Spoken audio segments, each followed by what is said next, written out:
a Polícia Federal apresentou um documento que encontrou na casa do ex-ministro da Justiça do governo Bolsonaro, Anderson Torres, em que se trata de uma minuta propondo a decretação do estado de defesa sobre o Tribunal Superior Eleitoral. Por trás dessa minuta, há a preparação de um golpe de Estado no Brasil. Vamos conversar um pouco sobre esse decreto e o que está por trás dele. Ao longo dos últimos 4 anos, sabemos, Bolsonaro tentou dar um golpe de Estado no Brasil. Bolsonaro não tinha vocação para presidir a República, mas ele se sentia um porta-voz, talvez ainda se sinta, do espírito golpista de 1964. E tentou trazer esse espírito de volta, impedindo a continuidade do processo democrático por meio da diplomação e posse de Lula e Alckmin na presidência da República.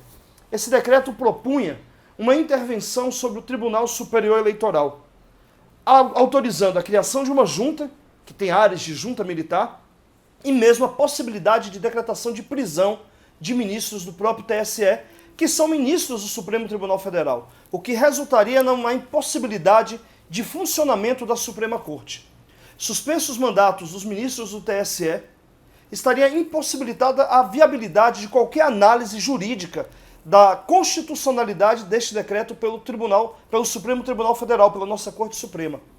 Esse decreto propunha suspensão de liberdades individuais, de direitos fundamentais, e esse decreto propunha mais a possibilidade de, por meio de uma intervenção da junta militar, alterar o resultado das eleições. Ele seria apresentado, decretado, logo após a diplomação, para dar um ar de legalidade ao processo eleitoral. Vou explicar para vocês. Todos os regimes de exceção, desde o nazismo na Alemanha, ao golpe militar de 64 no Brasil, ao golpe militar em 73 no Chile, todos os regimes buscam alguma legitimação por meio do direito, que é uma forma de dizer que o regime é legal, está respaldado pelas leis, que ele não se sustenta só por golpes de força. Todos os regimes buscam essa institucionalização para que se sustente, aparentemente, por meio do direito. O que o Bolsonaro tentou foi justamente dar este ar de legalidade a um golpe de Estado que aconteceria logo após a diplomação do presidente Lula, entendendo que a diplomação seria um ato que iria legitimar uma suposta fraude eleitoral. E é por isso também que a gente entende hoje por que dos ataques a Brasília já no dia da diplomação, para gerar esse caos e justificar a adoção de um decreto de exceção intervindo sobre o TSE. Então tudo estava muito preparado para ter um golpe de Estado. Este golpe teria áreas de legalidade na medida em que iria alterar o resultado eleitoral e caçar a diplomação de Lula e Alckmin, possibilitando a continuidade de Bolsonaro no poder pelos próximos 4 anos, pelo menos. Além de tudo isso, todos os especialistas estão alertando pela inconstitucionalidade deste decreto. É fato que decretar estado de defesa sobre um órgão que integra o sistema de justiça é uma loucura, institucionalmente, constitucionalmente não se sustenta. Como também é fato de que todo o texto do decreto é inconstitucional. Possibilitar a prisão de ministros do Supremo, isso é inconstitucional. Existem as formas em que se pode buscar punir ministros da Suprema Corte, e isso passa necessariamente por dentro da própria Suprema Corte. Mas o que eu quero dizer... e tem uma outra questão interessante. Essa junta militar que seria criada para analisar o resultado eleitoral teria participação do Senado Federal, da Câmara dos Deputados. E aí as pessoas estão dizendo, mas e se o Senado se recusasse a indicar? E se a Câmara não indicasse? O que eu quero dizer para vocês, e a gente tem que ter muita atenção a isso, é de que o que estava em jogo, em curso, era um golpe de Estado. E este golpe fatalmente iria remover a Constituição brasileira. Ainda que ela continuasse formalmente vigente, ela já não teria mais força de controlar o poder político. Ela já não teria aplicabilidade. Isso não é novidade na história do Brasil. Quando houve o golpe em 64, a Constituição de 46, que era a Constituição vigente naquela época, ela permaneceu vigente até 1967. Entre 64 e 67, ela teve uma vida formal, mas ela já não tinha mais o poder de controlar os atos jurídicos e políticos. Isso porque os atos institucionais emanados pelo presidente golpista, pela junta que foi estabelecida após o golpe, e pelo ditador, os ditadores que vieram o seguinte, eles tinham maior força do que a própria Constituição. Ela passou a ser um documento meramente figurativo.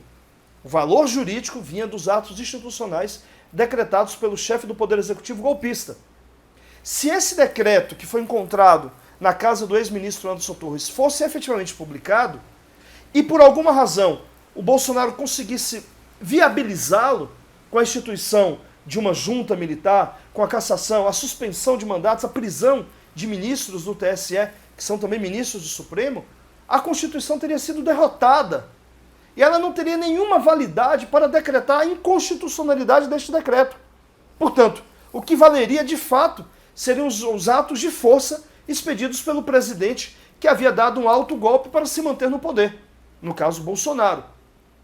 A grande questão, e qualquer análise precisa passar por isso, é de que nós estaríamos vivendo sobre uma ditadura. E essa ditadura se sustentaria por meio de atos de força. E a Constituição Federal não teria nenhuma validade. Portanto, qualquer análise sobre legalidade e constitucionalidade, ela tem algum valor teórico hoje, mas não teria nenhuma força para conter o arbítrio que seria estabelecido a partir daquele ato, da publicação daquele decreto. E vale dizer mais uma coisa que eu acho que é importante.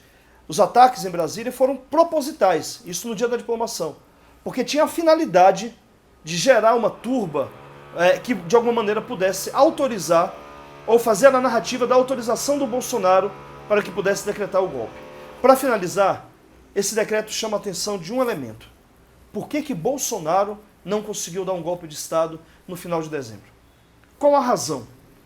E essa questão precisa ser muito bem analisada. Não houve consenso nas Forças Armadas, não houve um consenso entre lideranças políticas do campo golpista bolsonarista.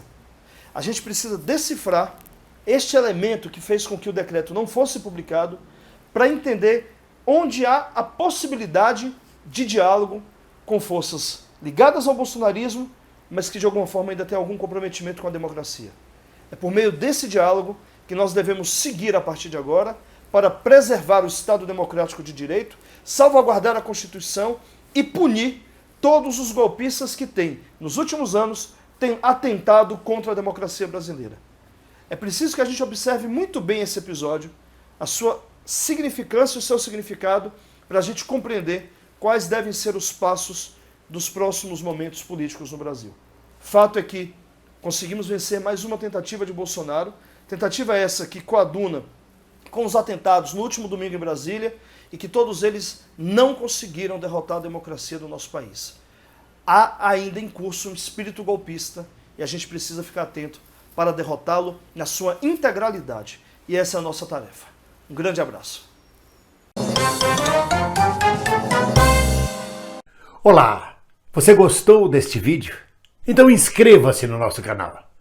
E sempre que acabar de assistir um vídeo nosso, toque no sininho. Assim você será notificado sempre que houver um novo vídeo postado.